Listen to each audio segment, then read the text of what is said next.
Alright, so we have a lot of ground to cover. I haven't been consistent, and I'm going to try to do my best to do it as quickly as possible so we can just get to the current stuff and talk about it. I feel as though these chapters, 13, 14, 15, and 16, 4 chapters, are the auction chapters, or the lead up to the auction chapters, shall I say, because we didn't even get to the auction. So as far as like progression goes on the time, it took 4 chapters to get this auction started, so yeah, it kind of didn't progress immensely, and I felt as though a few of these chapters had a lot of like comedy stuff, and I guess it was just to ground things and set things up. A lot of setup and build up in these chapters, like training, and you definitely need that. Like regardless of if it's not the most entertaining and it's not what you necessarily want to read each and every week, seeing Sasaki training with them, that is very good, because in the long run when shit happens, it's like, well, they train for that power, or they go from being weak to strong. You see the progression, you see them doing it. So some of those chapters where it's like you see Sasaki beating the fuck out of them or whatever, and them in the gym training, and Uri and all these people,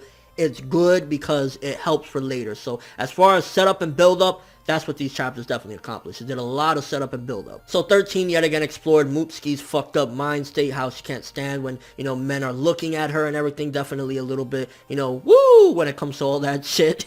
But that chapter, I mean, it did a couple of different things. I think towards the end is where it really started to hit, because it started giving us some big things. But for the most part, a lot of the drag queen stuff in the beginning and everything, it was just like trying to throw in some comedy. And again, I get it, gotta add comedy or whatever, but not my cup of tea per se. And you can definitely see that people like Shirazu, pretty much everyone in the Quinque group, I think, lean on Sasaki in one way or another. Like when Shirazu asked him, like, yo, if you get your memories back, will you stop being an inspector? And then he threw in the joke of, oh, well, I don't want Uri to get his head big or whatever. You can see that he relies on him. He looks up to him, and that's like, fuck, I don't want you to go. And at the same time, some of the questions that I have as far as like, okay, if Sasaki gets his memories back of being Ken Kaneki, will they be merged together? Will he still be Sasaki? Will Ken Kaneki return and completely take over? What's going to happen?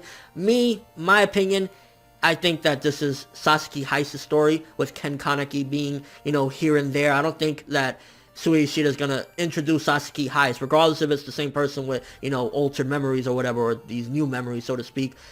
I don't think he's going to get rid of him. I honestly think till the end, Sasaki Heise will be in there one way or another. He might merge with Ken Kaneki. It might be some Pharaoh shit with a puzzle, like one personality comes and the other one goes, but I don't think Sasaki Heise is going to die. I think it's just been introduced too much to the point where it's like, what would be the point of giving us all these chapters of this guy if you're going to get rid of him, and at the end of the day, he's already been established, and it would be kind of cruel, although he did say his story will be a tragedy, so you never know. And then we get to see those motherfuckers, which I didn't think we would see for a long time. I'm shocked.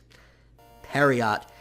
I don't know if it's on some Joker shit from Batman where it's just that they want to laugh and this is how they get their rocks off, fucking torturing him, but the fact that they're like, ooh, it would be, a tragedy, or it would be good if Sasaki Heise died, and they kind of like want Ken Kaneki back. It's like it's all a game to them, it looks like. It honestly looks like it's all one big joke to them, and Perriot just want to genuinely laugh. I honestly think that they're just fucked in the head, and this is how they get their rocks off. Like, why are they still hunting him down and stalking him and shit, and they already know who he is, and like, what the fuck? And also we found out in that chapter that Psycho's mom is a money hungry bitch, so yeah, which kind of explains why Psycho is never motivated for anything, because she doesn't give a fuck. She doesn't even want to be doing this. She's only doing it because her mom pushed her so she could get that money, and it explains her character very well. Now chapter 14 heavily was pushing forward, you're going to have this character in your face, and he's probably going to be important, this Inspector Washu. He was like a hardcore guy, the backstory or whatnot with him.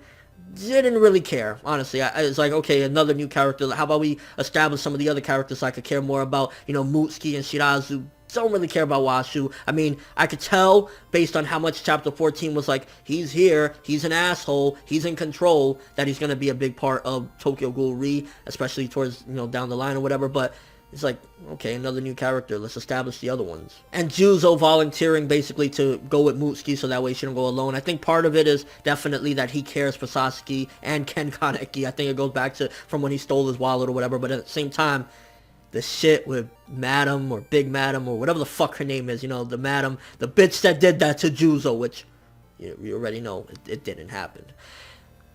I think this is going to be a big thing, and I think that Sui Ishida wanted to start it off like, let's tackle Juzo, which, by the way, what the fuck's up with his leg? Is that a Quinque leg, or what's going on? I think we will see that in the upcoming chapters of this auction or whatever, when things really go down, but the whole thing with Madam is like, okay, I want to be there, I want to help out, and that's why he volunteered, and then at the same time, it's like, I want to reassess who I am, and I think the only way to face who I am is to finally see this bitch and possibly kill her or something. I don't know, maybe he might be like, hey, long time no see. Who knows with Juzo, because he's a nut job, but you can definitely see that he's calmed down a bit as well. The whole Shinohara thing definitely gave him more character and made him give more of a fuck. I don't think the Juzo from back in the day, regardless of what, would have volunteered and said, oh, no, because he actually genuinely cared about somebody. Shinohara's vegetable state, if anything, did character development for Juzo, and we've seen it here. But that chapter, to be honest with you, 14, mainly Washu introduction, a little bit more getting towards the auction, but it didn't even get to the auction, so yeah, 14 was eh. Now 15 was where it got a little bit more interesting, because at the end of 14, Eto showed up, and then 15, Eto giving Ayato the message. One of the big things about him being the bodyguard or whatever, that Tatara, or however the fuck you say it is, Tatara, he wants him to be a bodyguard. Now, for starters, the whole floppy thing, who the fuck is floppy? Now, the way Ayato said, finish him, you guys already did that. Floppy, could it be that they're referring to Kaneki? Like, who the fuck could be Floppy? And the fact that the Dobes are really concerned about this person, it could be Kaneki, you know, or Sasaki. It could be Torso, I'm guessing. But like, if he feels genuinely, I don't really remember, does Ayato know that Sasaki is still alive or not? Because if he knows that, you know, Kaneki is still alive by Sasaki highs, and he wouldn't say, didn't you guys already finish him, unless he's confused that they know or something. So it's a little bit confusing there as to who Floppy could be. But either way, it's just kind of like, why are they using this name in general? I mean, even when we see in this chapter Hinami, because I think 15, between 13, 14, and 15, 15 kicked both those chapters' asses, because we got Eto, we got more setup for the auction, making this auction is getting my expectations through the roof. I'm not gonna lie, with all the setup and everybody that's gonna be there. But yeah, Eto in this chapter returning to give a message nonetheless. Like, why would Eto need to give Ayato a message? We got Ayato, of course. We got Hinami in this one, and then you got fucking Torso sick ass, which I honestly think all those chapters ago, the setup with Mutsuki and Torso is gonna be something a lot larger for later, and I think that was good groundwork to make us give a fuck about them, because when he's getting those fantasies in this chapter of like Mutsuki's dead body or whatever, for starters, he reminds me of the ice truck killer from Dexter. He's just a sick fuck. But at the same time, I think that that's going to be something big later on. Either he might get to fight Mutsuki again or something, and he's really going to want to try and kill her, because he's just fascinated, I guess, with her dead body, or, you know, killing her in general. And then again, this chapter definitely handled some training, showcasing just how far ahead of everyone Sasuke really is as far as combat, which, interestingly enough, it shows major development from the Ken Kaneki we knew when he was, you know, crying because he couldn't eat his favorite food, his favorite hamburger, and he couldn't fight for shit, and Toko was training him. Now 3 motherfuckers coming at him, and barehanded he kicks their ass. Like, that shows how much he's changed and developed as a fighter in general from the beginning of Tokyo Ghoul, you know, those first chapters where he was getting his ass kicked by everybody. Just immense progression as a fighter. And then good old Uri. I don't know if Arima necessarily was recognizing his talents. Maybe he was, maybe he felt that we needed somebody else, maybe he was just using him, because we don't know how much of a good person Arima really is. I mean, at the end of the day, we're seeing right now, he's just using Ken Kaneki for his, you know, own personal gain, to, you know, to help out the CCG or whatever. So we don't really know if he's just like telling Uri that, like, hey, you know, he can handle it, go for it, just so that he can get another weapon to help the CCG, and he don't really care, because Uri's all gassed up, which I really fucking hate Uri. I really hope Uri gets his fucking ass kicked and dragged and everywhere. I can't stand Uri, but he's like, oh, Arima recognized me, oh, look how sexy like, stop.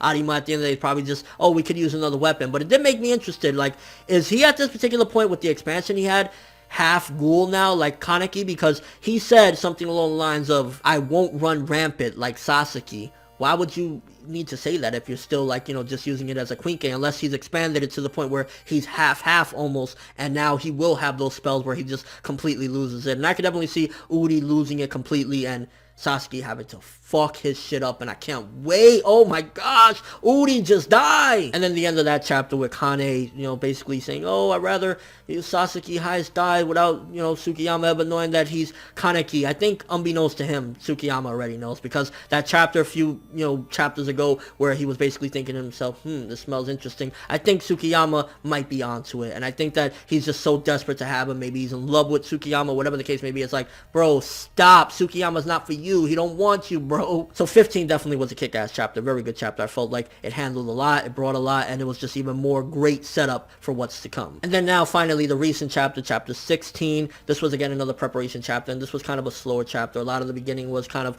you know, seeing Juzo's assistant talking and, you know, who's gonna cook for me with Shirazu. That might have a little bit more impact as far as like he hates to be alone or whatever. Maybe that was a little bit more of his exposition into his character or whatnot. Like he just wants people to be with him, and that's probably why he doesn't mind going to help Psycho all those times, because he just genuinely wants people around him. And then we got even more training in this chapter. I think for starters, one of the big things about this chapter was definitely the whole stuff with seeing Shinohara yet again. He is symbolic of everything that Juzo is and will become as far as being a good person and changing overall. He is the character development to Juzo, and if one day he wakes up, which I think he will, because for whatever reason, Sui Ishida fucking loves this guy. I don't know if he's based on like a relative of Sui Ishida or Sui Ishida himself, but Sui Ishida just fucking loves this guy, and I'm pretty sure at some given point, whether Juzo dies and Shinohara wakes up afterward, Shinohara will come back, which I don't get why. I don't really care for the character, but yeah, Sui Ishida just loves this motherfucker. I mean, take a look at Route A. This motherfucker doesn't get off the goddamn screen. Then at the same time, we also got to see Toka visiting somebody in that hospital as well, which I love seeing Toka. Anytime we get to see Toka is good. But who was she visiting? Was it Yoriko, like her old friend? Who the fuck is in the hospital that she would be going to? And I guess that was in a way kind of like fan service, like, hey, look, Toka's going to visit somebody, because even if she's going to visit Yoriko, it's just going to be a small subplot that doesn't really matter, because that's what I felt, unfortunately, Toka has been reduced to for a good majority of the manga, because of her whole school thing and wanting to be a good girl and wanting to get out of the ghoul life and kind of conform in a way to humanity and whatnot. I think her subplots just aren't really all that interesting. Like, what we're gonna find out? She went to visit Yoriko because Yoriko is sick. Oh, poor Yoriko. Like, so it's unfortunate that it does feel like it's a little bit fan service with Toka. It's just like, hey, look at Toka, she's cute, but besides her plotline with Sasaki or Kaneki, there's not really much else to it. And it's a shame, because Toka used to be my favorite, man. And then the chapter ended with seemingly the auction beginning. So finally, it took all these chapters, but the auction is about to commence. Good shit there. Overall, these chapters didn't get the greatest progression in the quickest amount of time. It took a lot of chapters, but I think it really hyped up, and I'm really expecting huge things from this auction. I'm expecting fucking clowns swinging. I'm expecting fucking dragons. Okay, not dragons, but I'm expecting huge things after this chapter. That's just blatant, completely. I'm expecting greatness from this auction arc. Let me know what you guys thought of these past few chapters. Again, I'm sorry that I didn't do all these, you know, reviews and whatnot, but now hopefully I could keep on board whatever with 17 onward, doing them singularly, and hopefully this filled the appetite for the Tokyo Ghoul re-reviews. But that's all I have for this one. Thanks for watching. Hope you enjoyed. If you liked anything I had to say or enjoyed the video, drop me a like. I'd greatly appreciate it. And if you haven't subscribed, if you could do so as well, that'd be amazing. I'm ForneverWorld, and as always, people, have an awesome day.